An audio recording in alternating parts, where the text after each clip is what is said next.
These gone, the transcendental grew a myth, the Holy Ghost without the Father and Son, or a substratum of what once had been, being that never willed to bear a world,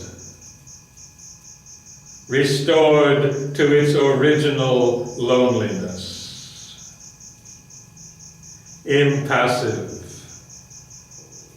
soul, silent, intangible.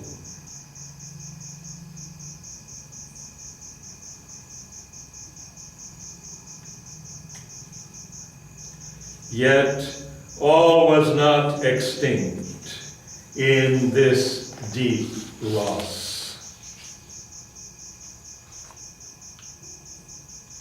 The being traveled not towards nothingness.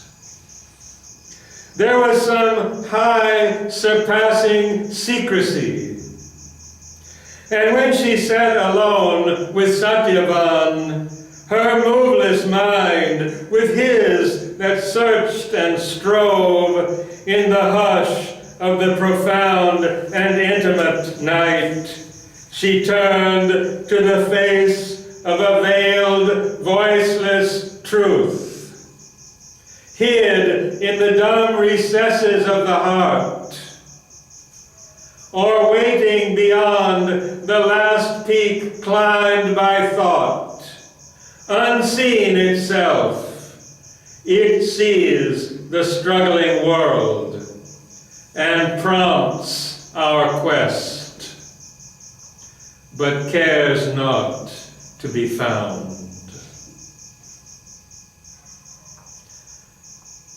Out of that distant vast came a reply, something unknown, unreached, inscrutable, sent down the messages of its bodiless light, cast lightning flashes of a thought not ours, crossing the immobile silence of her mind.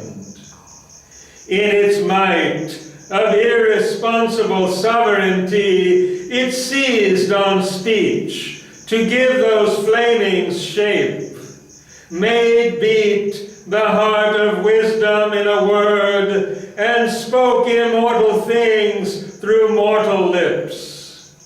Or, listening to the sages of the woods, in question and in answer, broke from her high, strange revealings impossible to men.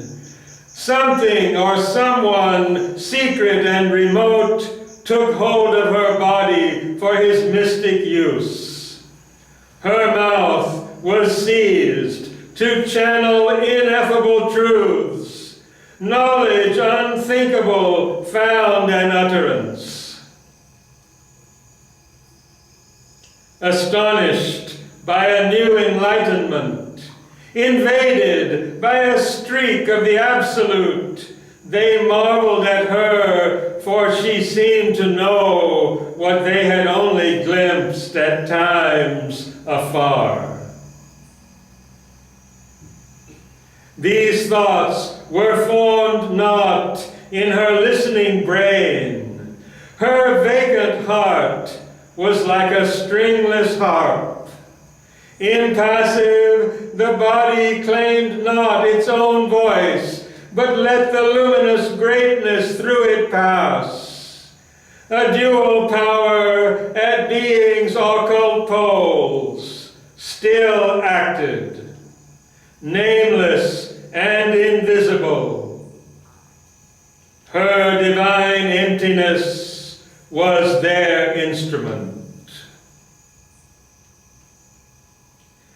Inconscient nature dealt with the world it had made, and using still the body's instruments, slipped through the conscious void she had become. The superconscious mystery through that void missioned its word to touch the thoughts of men.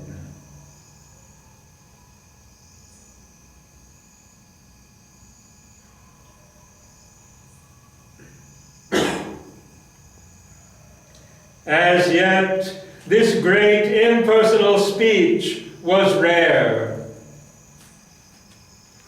But now the unmoving, wide, spiritual space in which her mind survived, tranquil and bare, admitted a traveler from the cosmic breadths. A thought came through, draped as an outer voice. It called not for the witness of the mind, it spoke not to the hushed, receiving heart. It came direct to the pure perception seat, an only center now of consciousness, if center could be, where all seemed only space. No more shut in by body's walls and gates, her being, a circle without circumference, already now surpassed all cosmic bounds, and more spread into infinity. This being was its own unbounded world. A world without form or feature or circumstance. It had no ground, no wall, no roof of thought, yet saw itself and looked on all around in a silence motionless and illimitable. There was no person there, no centered mind, no seat of feeling on which beat events or objects wrought and shaped reaction stress. There was no motion in this inner world. All was a still and even infinity. In her, the unseen, the unknown, waited his hour.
This degree of stillness and emptiness in which a person can live and function as if it was either nature moving in her old stream or the superconscious mystery working through the emptiness, but without any movement of the will or personality responding to anything, is virtually unimaginable. And yet, we hear a vivid description of it that makes it almost tangible.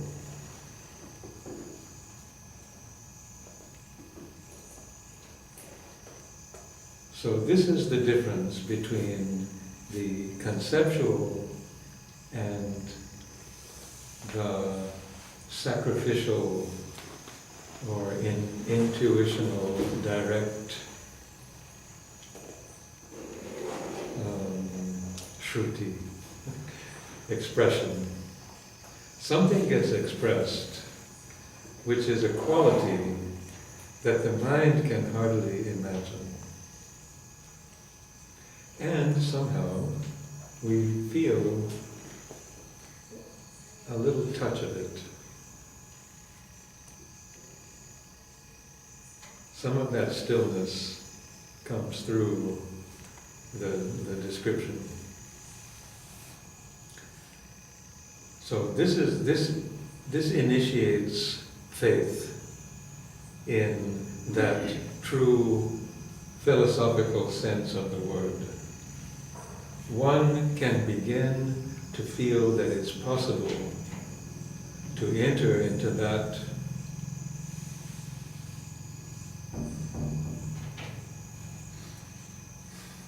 dynamic, to sacrifice whatever it takes to enter into that dynamic without any fear of loss, but with a tangible sense of gain. One loses the sense of individuality, perhaps, which one normally has, and yet one is functioning in the world by virtue of an energy stream that comes from the source, from the nihil, from the emptiness, which is the source of everything, the emptiness which is the fullness.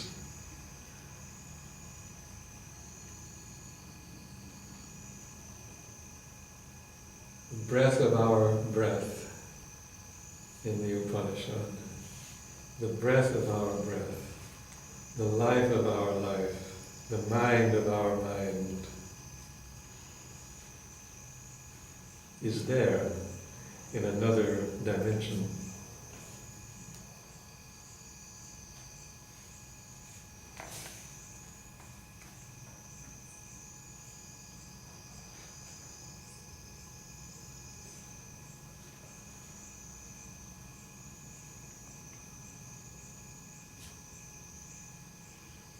So, thank you for coming and attending another session.